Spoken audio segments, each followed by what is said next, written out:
The following program has been fully paid for and brought to you by the Majesty Now magazine.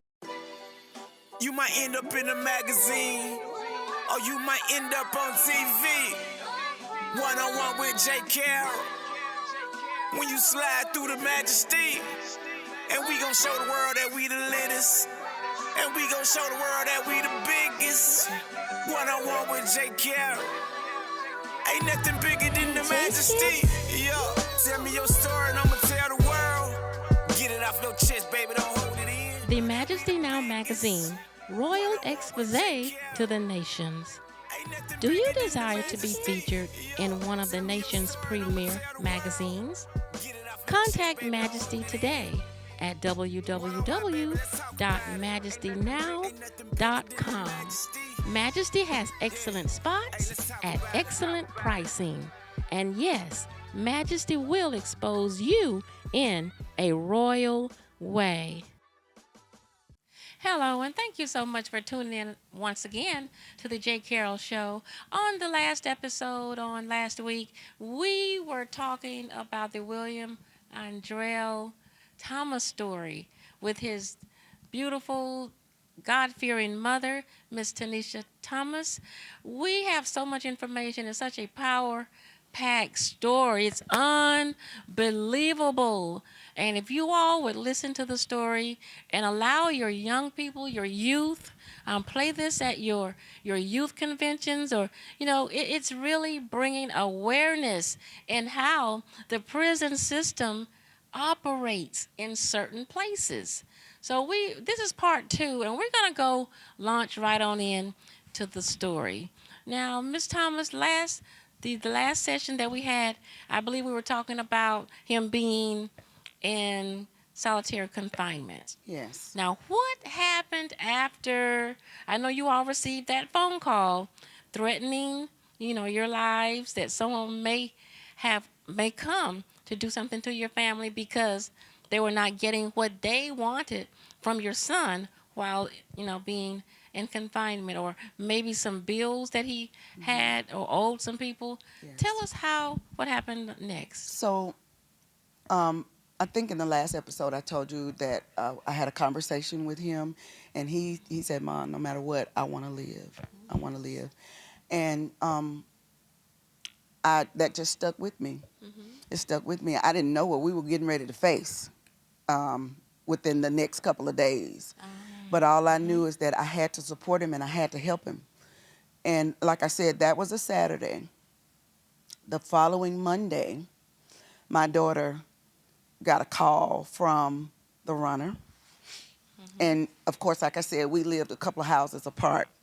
She ran into the house and she was screaming hysterically. She said, "Mama, something happened to Will." Well, his nickname for her is Poo Poo. She said, "Mama, I knew it. I knew when we talked to him, I knew something was going to happen. Something happened to him." She informed us that the runner had called her and said, "I don't know if anybody has contacted you all, but they found Will hanging from a light fixture in his cell today." Okay. If it's solitary confinement, only a mat for him to lay on and to rest, how can someone hang themselves? They're not supposed to have anything in there that will even give them the ability to harm themselves. That's correct. That is the number $2 million question. Yes. Mm-hmm. We don't have, like I said earlier, they didn't give us any information. The runner told us everything. So they never did? They never even called to? They never reached out to us. After the runner informed my daughter, she called the prison. Yes. And got in touch. I'm not sure if it was a warden or a officer. I don't know exactly who it was. Mm-hmm. She spoke with, but they told her that they told her that they found him hanging, and by then he was at the University of Alabama Hospital in Birmingham. They informed us that the runner. She called the runner back, mm-hmm. and informed us that the runner informed us that they brought him back, and they brought him back initially, and mm-hmm. he coded and they brought him back again or something. And this is why he was in the hospital. This is why he was But in you all hospital. did not know all of this unless the runner. Until the runner told us. Yes. And when we found out that he was at the hospital, my daughter called the prison again and asking the warden for permission for us to go to the hospital and see him. Now, we found out the hard way. When you belong, and this is what I want people to know. When you belong to the Department of Corrections, Yes. I don't care what age you are, you don't belong to yourself or your loved that's ones no matter anymore. what state you're in no either. matter what. You are property of the Department of Corrections. Yes. You are property. The warden gets the say-so over your life. The officers, the captains, they have decision-making over your life. Now, we learned that the hard way. We had to get permission from the warden to see him. And from what I understand, the only reason why they let us see him was because it was life or death. They didn't think he was going to make it. Those are circumstances that you can see your loved one in prison when they believe, when the medical staff believe he's not going to make it. Did they have any explanation? Have they even reached out to you to this day to have some type of explanation? And how could he, and I know this is such a very, very, very hard and tender conversation to tell this story, but did they have an explanation on what did he attempt to hang himself with? The runner said that it was a sheet or a shirt. We don't have clear information to this day. Not from the warden, not from the facility. Because we're going to back up just a little bit in a moment, but because of actually right now, your son is not able to really talk with you? The last time I spoke with him was the Friday before the incident. That was the last time I heard his voice. 2 years ago today. 2 years ago today. That was the last time you could hear his voice, could have a conversation. So now after he's gone through all that he's dealt with, he can't talk. He can't. Okay. So after that, you all went to see him in the hospital. Well, was it a hospital? It was. Okay. And there was an officer there, and I cannot remember his name, but I'm really glad that he was there because he actually made it happen for us. I think he and the warden were close, and he pretty much told the warden that, in so many words, we're not a problem. But when I got back to the back where they had him in the ER, I almost got arrested because I was back there. The police or whoever was there said that he belonged to the Department of Corrections, and I had no right to be back there. Like, no way should I have been back there. But of course, I'm emotional. I'm losing my mind. I'm trying to get to my baby. Yes. And I saw him. And imagine seeing him and you can't get to him.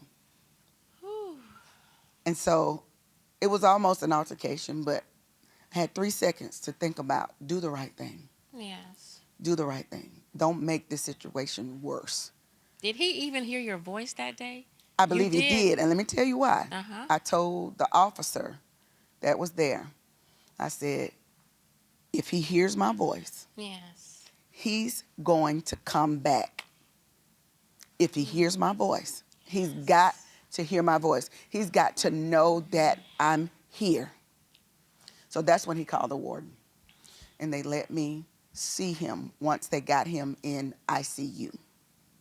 Couldn't see him back there. They had to get him in ICU. And when I got there, he was shackled to the bed with handcuffs. Okay. Unbelievable. He couldn't talk. His life was already, what's the word, discombobulated. He wasn't able to walk. He couldn't walk. He couldn't talk. But they had him chained. He couldn't move. He couldn't do anything for himself. He couldn't move, do anything for himself at all. But they had him. He was on life support. And on life support, and they still had him chained. On a ventilator. In a medically induced coma. How can considered at the time brain dead. And they had him. He was chained. He was still handcuffed. And handcuffed. Chained to the bed. And brain dead. Considered brain dead. Yes. When I got to him. Yes, ma'am. and 2 prison guards guarding him. So when I got back there, I didn't know what to expect, but I was prepared. I I know how. So they were okay. They were guarding him as though, He could get up and walk out or fight them or could move but or be mobile. but he attempted to hurt himself, not anyone else. Yes, ma'am. So, but he was treated as though he was. A threat to others, I guess. Yes, ma'am. The miraculous part of this story is what I said. My faith and my belief in love Yes. and the relationship that comes with love. Yes. I want you to, if you will, Mhm. I want you to talk to the leaders of the communities, pastors, parents. I want you to just tell them once again, make them aware how one thing can lead to another. So it can escalate so Yes. quickly and get so evil out of hand. Just give them some type of warning or awareness and just how to shun and stay away. I want to encourage every leader, matter of fact, every person that can hear my voice. You have choices. You can always choose the high road. Always choose the right thing. Because it's just like J. Carroll said, things can spin out of control so fast to where you find yourself in a position where you have to be rescued, or you find yourself in a position where you have to sit or be punished or be rebuked or to be chastised for a while. And sometimes it could be overwhelming. It could be unfair, the world that we live in today. So let me encourage all adults and all young people, always choose the high road. Always do what's right. Always uh, always go right is what I can say. It's easy to do the wrong thing and get in trouble, but it's hard to get out. It is very hard to get out. And so much comes with doing the wrong things. I learned a long time ago that I have 3 seconds for the Holy Spirit to check me and for me to listen and to do the right thing in the middle of a situation, in the middle of a heightened or passionate situation. And that's what happened when I was at the hospital with my son. I had a few seconds to do the right thing and to listen for the voice of God and choose the high road to say, okay, I won't try to go in. I won't try to see him. But it did not stop me from praying and crying out to my Lord and Savior and to God on my son's behalf. And my faith in knowing what love can do, my faith is even stronger now, seeing the power of love and the scripture that says that love conquers a multitude of sin. I'm telling you, I lived through it and I'm living through it now. Don't underestimate the power of love. Don't underestimate the love and the prayers of a mother. Don't underestimate the love of family. I'm convinced that love is what saved my son, because true enough, when I got to him, and he heard my voice, I said, son, if God is the God that I know him to be, if you can hear me, let me know. And miraculously, he opened his eyes. And I said, blink if you can hear me. And he blinked. I said, son, you told me you want to live. You want to live? He blinked again. I said, let me encourage you. Don't ever look down. There's nothing down there for you. Always look up. Keep looking to the hills from which cometh your help. God is up and nothing is down for you. Don't ever hold your head down. I forgive you. God has forgiven you. And if you did this, I know you were not in your right mind. But my faith won't allow me to believe that you actually did this to yourself. So I knew that it had to be a transformation. I knew that just from knowing the story in the Bible about Saul and Paul, how he had to go through his Damascus road. God blinded him for a season, and then he sent Ananias to minister to him, and he gave him his sight back. And I'm paraphrasing just for the sake of time. I saw the transformation literally a few days, no, the next day, after my son was in ICU and was on life support and in a medically induced coma, and he had all the brain stuff on his head, and they said he wasn't going to survive. God allowed me to witness the transformation of the demons, of him coming over to Christ and the demons actually leaving his body. Violently, his body was slammed against the bed, violently, about 40 times, slammed against the bed. And of course, medically, they said he was having violent seizures. But I saw the demons leave him. It was myself and my daughter were in the room, and she started screaming and tried to get to him. I said, no, I held her tight. I said, watch this. This is the transformation. This is the deliverance. God had to lay him down to clean him up. And that's exactly what I believe. And that's exactly what happened. After the demons left, all of the machines began to operate as if it were a normal person. The brain activity became normal. He started breathing over the machines. He still couldn't talk, and he still didn't have any mobility in his limbs, but the machines showed the miracle of God that had taken place. So, of course, in the hospital, they had to, for preventive measures, give him a trach because he was nonverbal. But when I tell you, take the high road, don't ever take the low road. Try to go back to the basics and do what's right. Because just to remind you, my son, at 17 years old in 2011, decided it would be fun to try and rob a restaurant. And after that, making wrong small choices led him to these type of consequences.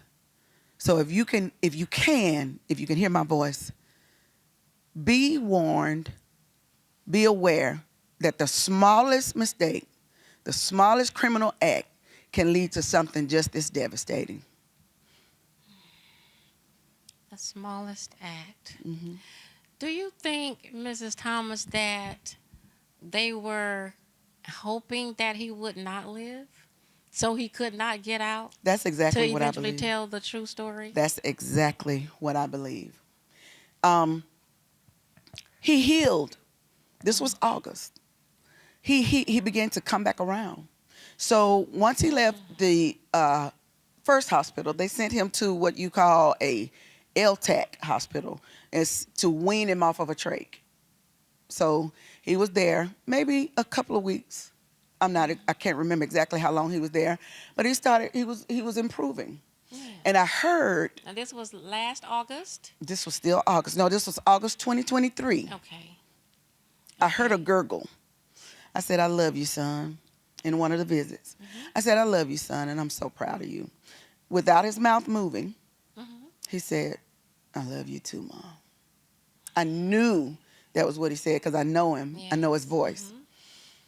And they weaned him off of the trach. He was doing pretty well. He was coming back around. Yes. He was responding. They said that he would never respond, so they tested his reflexes. They touched his feet, and he had a reflex.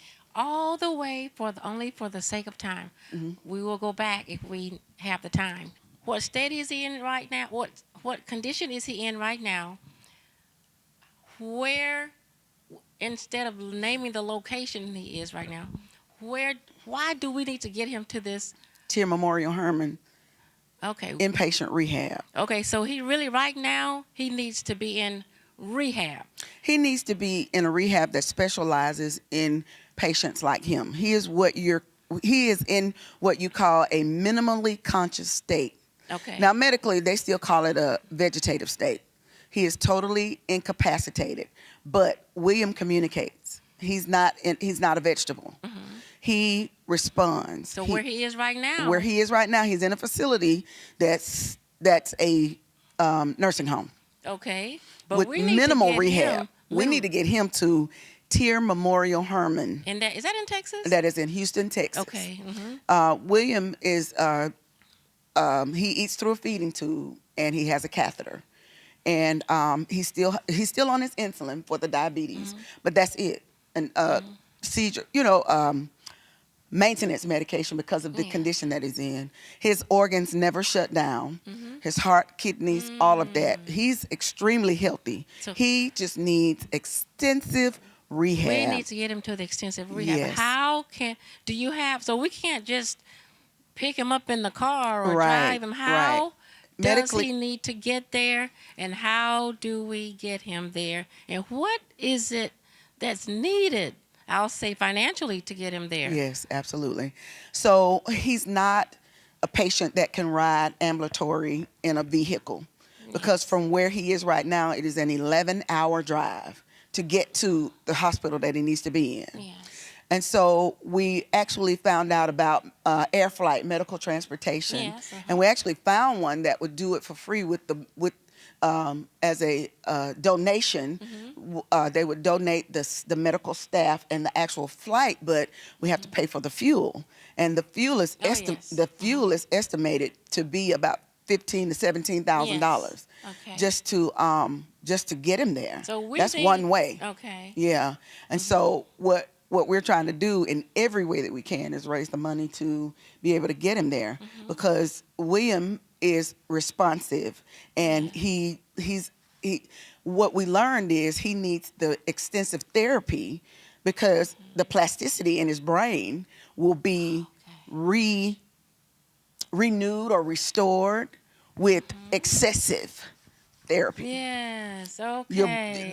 The human body is so magnificent, and the brain is what we're learning. It's really, it can't be explained. It's another one of God's things. So with repetitive action and movement, William can have a better quality of life. Yes. And he's already trying on his own. So what we desire, not only desire, but the need is, if you could please write down the information that's on the bottom of the screen. Most of the entire story is on that website address that you're looking at right now. Also, some information where you can give your donations directly to the facility that can transport him. There's a number there on the screen as well that you can call and verify that the legitimacy of this need directly to the company that can transport him to where he needs to be. So if you could be so kind and be such a blessing in whatever capacity that you can. Nothing will be too small, but and time is of essence. We really need to make this happen. That's why we don't only want you to listen to the story and be aware of what has happened, but could happen to even someone close to you. We desire to make this happen in just a very, very few days. So if you would be so kind, leaders, community, whoever you may be, if you can click on and find out all the information you can. You can even give Mrs. Thomas a call. Her number is there as well. So we can do all that we can to get not only the story out, but to get him transported to this facility, the rehabilitation, because we're believing. Absolutely. I mean, it's going to happen. It's going to happen, and he's going to live such a wonderful life. Absolutely. It's not over. If it was going to be over, it would have been over already. The story is not over. It's not still over. being written. Yes, Still it being is. written. Yes, it is. So I want you to take this last 2 minutes, if you will, just to talk with the people and let them know the importance of the transportation. Yes. Again. So, like I was saying earlier, the transportation is very important. William is the type of patient that cannot be transported for that long or those many hours. Like I said, it's an 11-hour drive. He can't ride that long from a medical perspective in a vehicle. I want to also add that William is a miracle. I'll go back to the hospital where he was initially. The palliative care team tried to get us to just let him go. And after we knew that his organs hadn't shut down, and after we knew that he was responding to us, and my faith would not allow me to let him go. And so they said, well, when we take him off of life support and we take him off of all of the machines, he has a 1% to 2% chance of survival. Are you willing to take that risk? And by faith, yes, I am, because one thing I do know is that if William did this or if someone did this to him, no person has the legal right or authority to take a life. Only God can do that. And God spared his life. So he said, not yet. His story is not over. I believe that he has another chance to get this thing called life right. That's what I believe. So that's how important this flight or this medical transportation, air transportation, that's how important it is to get William to the facility that he needs to be in, that specializes in patients like him. You can check out the Tier Memorial Hermann website. They've done miraculous things with people like William, or even in worse shape than William. We are believers, and I speak by faith what I want to see. I speak healing. My son will walk. My son will talk. My son will hold his son again. He will love again. He will be married. He will have children. He will have a better quality of life than he did before the prison and before the injury. That's the goal, and that's what I believe. So absolutely. Any blessing is appreciated. I'm telling you, nothing will go unseen or unappreciated or unfavorable from God. What a phenomenal, phenomenal story. There's so much more to the story. So that means you have to come back to the studio to let's do this again and again and again. Mm-hmm. So we thank you so much for all that you've done. We thank you for your listening ears. We thank you so much, and we appreciate all that we're believing that you will do in assistance to William. And once he's here, I tell you, we're going to have to bring him on the show one day. We will. Absolutely. He certainly will. Yes, ma'am. But I appreciate you all for tuning in to the J. Carroll Show. I appreciate you all. I appreciate your support in all the ways that you have been. We're in the 25 years now celebrating our television broadcasting and all that we do. And I also appreciate you all for being a support to the Majesty Now magazine, Majesty Publicist Agency. I'm a sports agent. They're just different things that we're doing, and we are excited because it's all coming together as we work together to get us all where we desire to be. So once again, thank you for tuning in, and until next time, we do bid you Godspeed. One-on-one, baby, let's talk about it. Ain't nothing bigger than the Majesty. Yeah, hey, let's talk about it.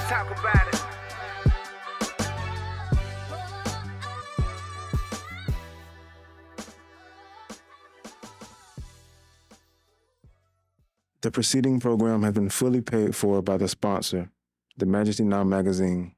Peachtree TV does not constitute endorsement of this product.